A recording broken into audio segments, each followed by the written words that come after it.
Hello, everyone. Welcome back to the Digital Content Studio at the Edge Summit, New York City. My name is Elena. I am your host, and I'm here with Richard Flores. He is the SVP of Marketing Technology at Ansira.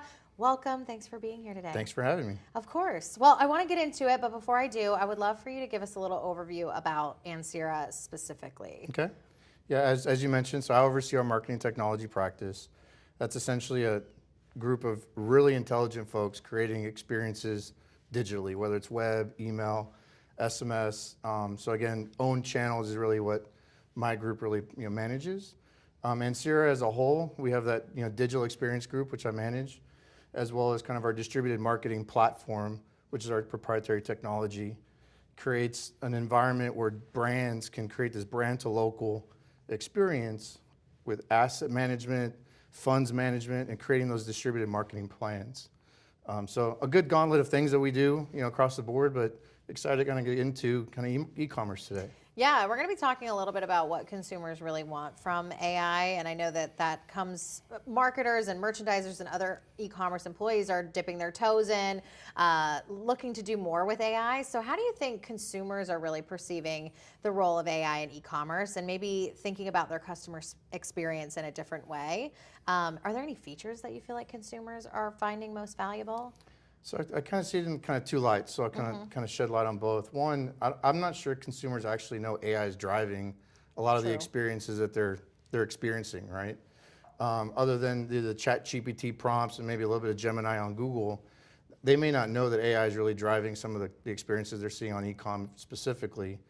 But in addition to that, as a consumer in general, they're really looking for efficiency, right? Frictionless ability to transact, browse, et cetera. So again, not knowing consumers actually know AI is driving those experiences, it's really what can a brand provide me through that experience that is frictionless to get from a browsing behavior all the way through transaction. Totally. Well, and I think too, consumers find it most exciting when they do get what they want when they want it. That's important. But how can brands leverage those wants and needs to meet the customers where they are? Is it conversational commerce? Any other tactics that you can think of that are kind of like driving that personalization experience? Yeah, I mean, we've obviously heard a lot about personalization over the last course of the day. Sure have. But at the end of the day, they're really looking for more of a unique experience, right? And so whether they're a retailer looking for clothes, they may have to have awareness of previous purchase behavior, sizing, preferred colors, anything that really drives historical presence in a current transaction, such as conversational commerce, for instance, using all those markers to really dictate, all right, this individual is most likely looking for men's shoes in a size 10. History proves that they buy, white tennis shoes or whatnot, and really using all those markers to dictate an experience that doesn't feel forced or amalgamated. It's really unique to that individual and that point of time in their shopping cycle. Absolutely. Do you feel like consumers have like privacy concerns when it comes to AI technologies? And if so, can companies address that and build that trust? How are they doing that? What do you think? So yes and no. I think consumers are willing to give information to help ease that friction, like I mentioned, in their transaction. And so anything that they provide at the liberty of a better personalized experience, I think is available to be used for that personalization.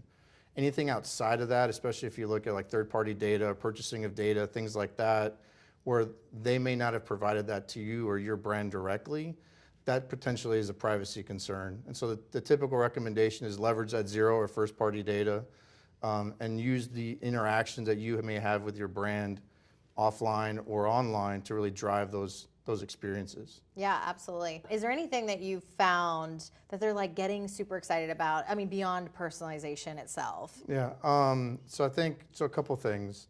As I mentioned, they may or may not know AI is driving some of that, but the ability to like really customize the experience themselves. So if you think of, like a personal shopper, for instance, right? The ability to curate materials or patterns or whatnot kind of in that session or in that moment, while AI may be dictating the options of patterns or options of colors for them to choose from based on their history and what the model is dictating, but they feel like they're in the driver's seat of that experience.